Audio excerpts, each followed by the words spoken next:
everybody, this is Ray with Unicorn Riot. We are in the voting machine hacking village here at DEFCON 26. How many times has this village been at DEFCON? This is second time. Okay, and what happened last year that you're carrying over to this year?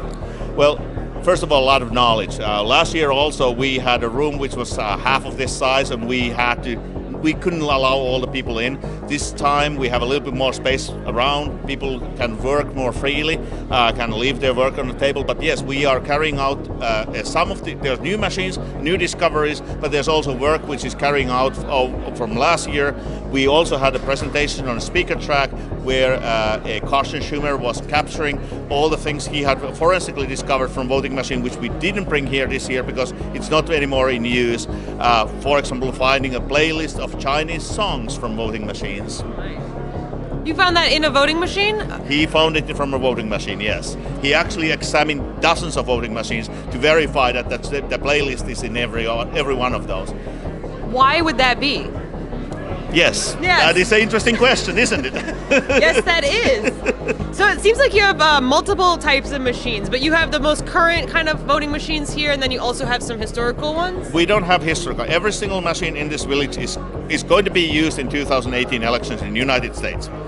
So some of these machines are older, but they are still in use. And actually some of the older ones are wider used ones. So there is no rhyme or reason. Actually the newer voting machines, we are going to have one once the DEFCON finds where they put it, because we ship it here in November and they still haven't found it.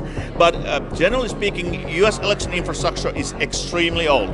The current infrastructure was created by Help America Vote Act 2002. And most of the United States is still using machines which were purchased 2002, which means that they're designs from 80s and 90s. So 2012 is basically the newest model, which hasn't yet even been used anywhere. Okay, interesting. What kind of vulnerabilities have you found other than Chinese songs? But how have you been hacking these machines? So first of all, I'm not doing this. This is a group effort. This is an open village where everybody's doing. We don't coordinate what people want to do. Some people go after hardware, some people go after operating system, some people after firmware, and some after the actual voting software. There's also people who are hacking now the smart cards, which are supposed to give you only one vote. Well, there seems to be now a smart card which gives you unlimited number of votes, because why not? Right. So there is, again, we don't have any control over what people find interesting.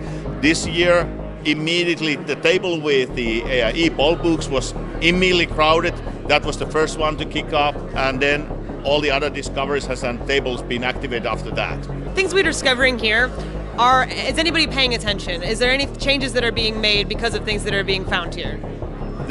If you look at the positive impact, the most important thing we have in this discovery is when we understand what are the vulnerabilities, we can try to devise mitigation strategies, how to mitigate against it. The unfortunate truth is 2018 election is already underway, and the time gap between 2018 and 2020 election is shorter because the election year, so there's very little time to do improvement. I would say it's very hard to make a comprehensive improvement, so that's why we are looking for low-hanging fruits, how to make it improve, and also underline the fact how important audits are. Right. These machines in great part are unauditable. The paper ballots, which is the scanner behind me, those create an auditable artifacts. Now you can always go back to the paper and see if the results are accurate.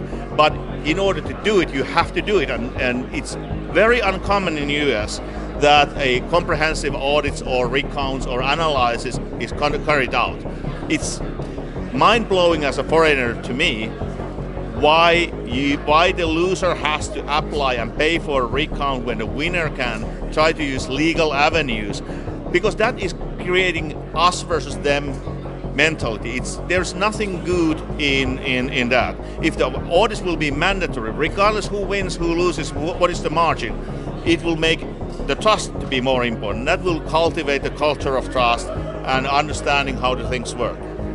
Is there kind of a solution in sight? It's not to go back to paper, I would assume. Is it to kind of make the next generation of voting machines just less hackable? The solution is go back to paper. So it is, if you look the computer science, computer security professionals, it is 99 out of 100 who say go back to paper. The reason is that this is the way you make the voter to record their intent to a permanent medium. And then this permanent media and artifact can be recounted. Now, some of the activist communities are saying that hand count would be a solution.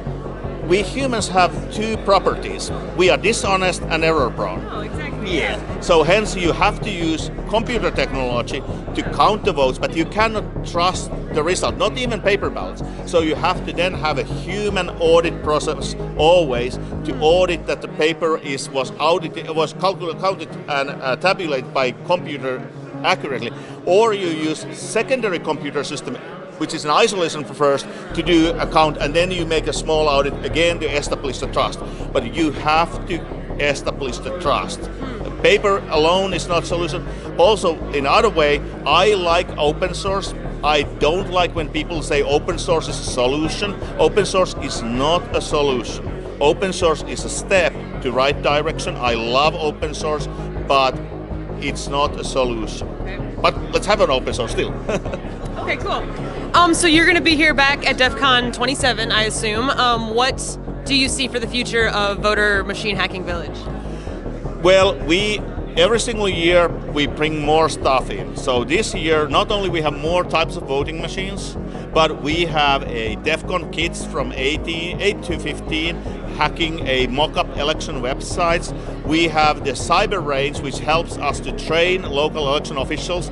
We have a virtualized election office, enabling both the election officials to protect the infrastructure, but also see their own kind of infrastructure with the eyes of the attacker. So again, the allowing people to attack doesn't mean that you are training attackers. It also is training defenders, because now you have the visibility and you can see it from that side.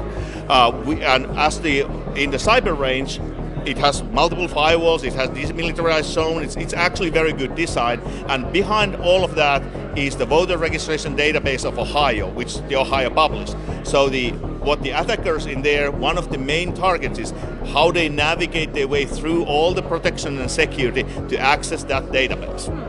So if somebody's walking in here with like no knowledge of how to hack some of these machines, are there kind of mentors around, or what's the kind of workflow for someone entering this village? The workflow is that today, people who started are going to learn. Tomorrow, these people, I would say 1/3 of them, turn around, and tomorrow they are training the people who are newcomers. Okay. So there is very little mentoring here.